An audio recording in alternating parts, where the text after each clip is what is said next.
Alright, ladies and gentlemen, Fab's in the house. And today I'm in the house with Reeve knives, small Inkosi. Here with me, this is a limited edition, and we're gonna analyze the look, the sound, and the feel of this guy. But hey, don't forget to like the video and to subscribe to the channel if you're enjoying this kind of content here. So let's see what do we have here. This is a small knife. First of all, overall length is 6.5 inches with a 3.75 inch long handle and 2.75 inch long blade. So let's see how this guy is comparing up against a couple options. For example, Ontario Red number 2 and Ontario Red number 1. You're gonna see that this guy is smaller than both the Ontario options, and we can check it out up against the Spyderco Para 3, for example, right over here, and the Spyderco Paramilitary 2. And again, you're gonna notice that both Spyderco options are bigger than the small Inkosi.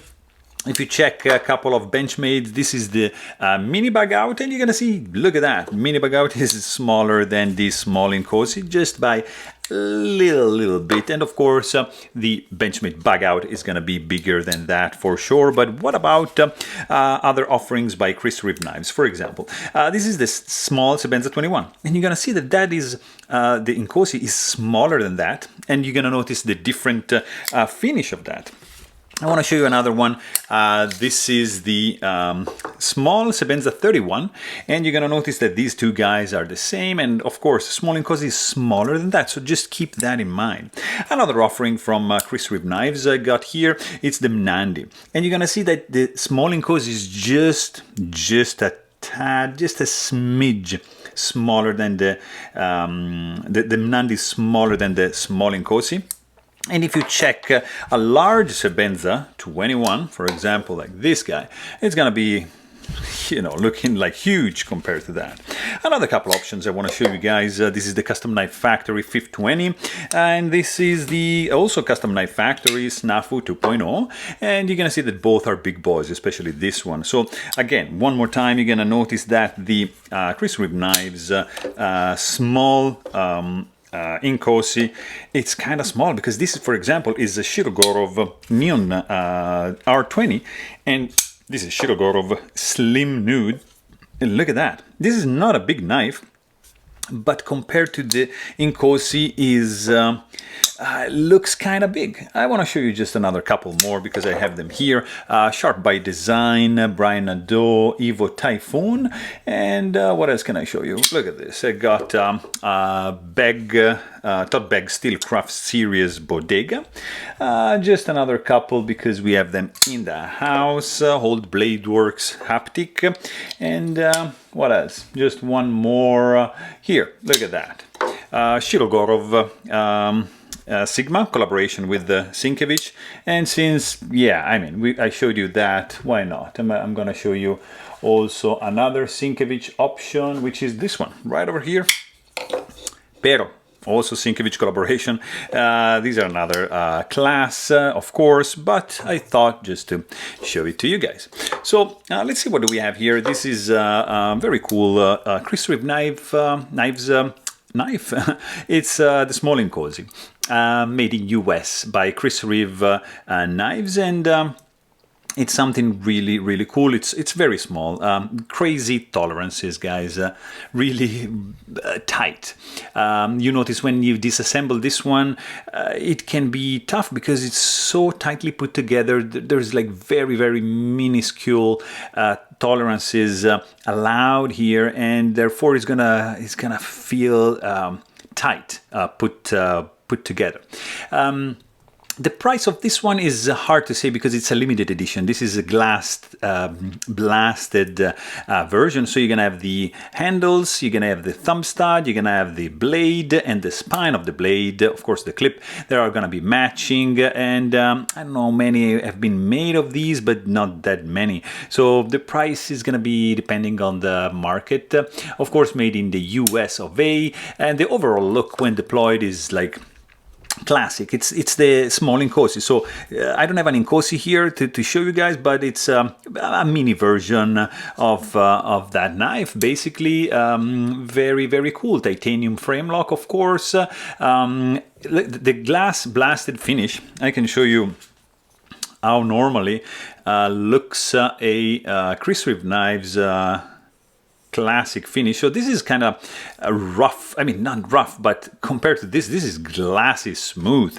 Like the action of this guy is glassy smooth, but also now the feel on the scale is going to be glassy smooth.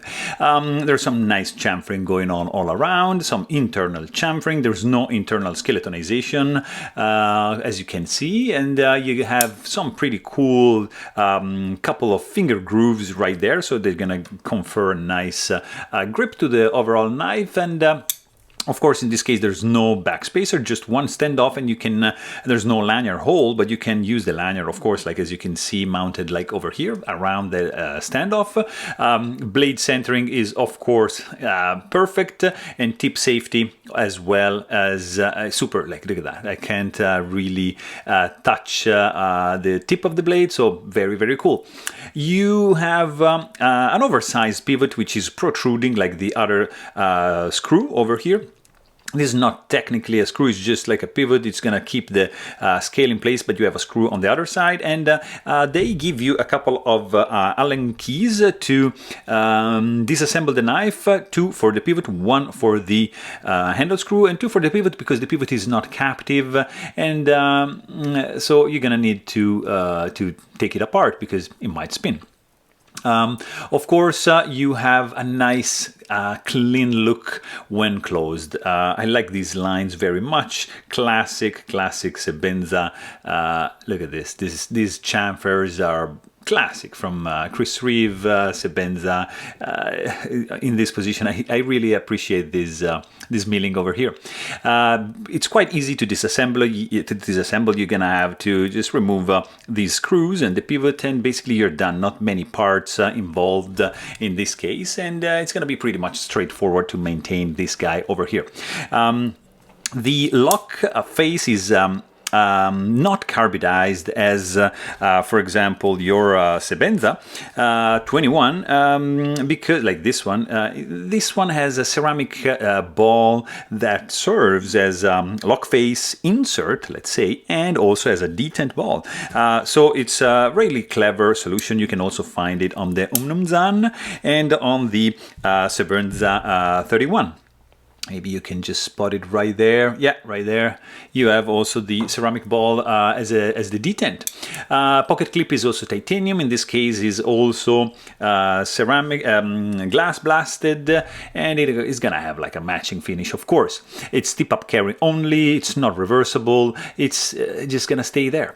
The blade is a 2.75 inch long S35E and drop point blade with a beautiful matte finish. A glass blasted finish on the spine, nice jimping.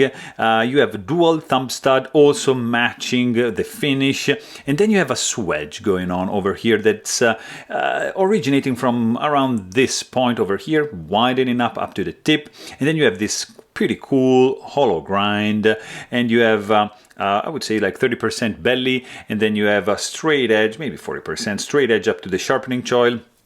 Extremely thin behind the edge, very, very cool slicer, sterile looking blade. There's no logo, nothing, no writing, which is something that I truly appreciate. Just the only logo you're gonna see, it's Chris Reeve right over here above the pivot. So very, very cool. The blade thickness, it's not that thin, but still it's gonna be a nice slicer. It's gonna give you some robust tip over here, so you're gonna be pretty much good to go. Grind symmetry is absolutely on spot on, perfect, as well as the edge symmetry. You have some nice jimping and some beautiful crowning of the blade right here, and a small divot also right over here. So, I mean, overall, it's a nice, there's also a nice thumb ramp, which is gonna give you a nice grip when you use your thumb in this position, so it's not gonna be slippery by any means. Also, you have some interesting sound when you close it. It's like really champagne glasses clinking together, or like something like two marbles hitting each other. Really, really nice. And when you open it, it's a beautiful clack, and it's smooth. Very, very pleasant. It's kind of a little bit muffled. It's not that loud, but it's classy. And when you close it, it's super, super soft. Let's check out the weight, because this is a small one. There's no skeletonization. Of course, there's 2 titanium slabs, and this guy is going to weigh in at 2.91 ounces. So not that much, but it feels dense. In the hand, you don't really feel many hot spots. They angled the pocket clip, for example, the Sebenza 21 as just a straight clip. It's not angled, and you can see that they improved it on the Sebenza 31, so it's basically the same as the small Inkosi. And there's less hotspot from this area here, from the pocket clip, so it feels pretty good. No, not really sharp edges, even if I still feel a little bit of this. You see the clip ramp right over here makes you feel, it feels a little bit in the palm of the hand. I wouldn't really do like any reverse. Yeah, you can do it, but it's like super small for me. Just like 3 fingers are gripping around the handle, but it feels nice. I mean, you can't really choke up because this is just sharpening choil, not really like a finger choil. But overall, I mean, the texture is pretty slippery, I would say. It's even sleeker and smoother than the regular sand-blasted version of the Inkosi, so a little bit less grippy. But fit and finish are the same, just fantastic, over-the-top, crazy tight tolerances. Nothing is rattling or moving, or no gaps, no misalignments. Everything is absolutely flush, parallel, symmetric. Is just absolutely well put together.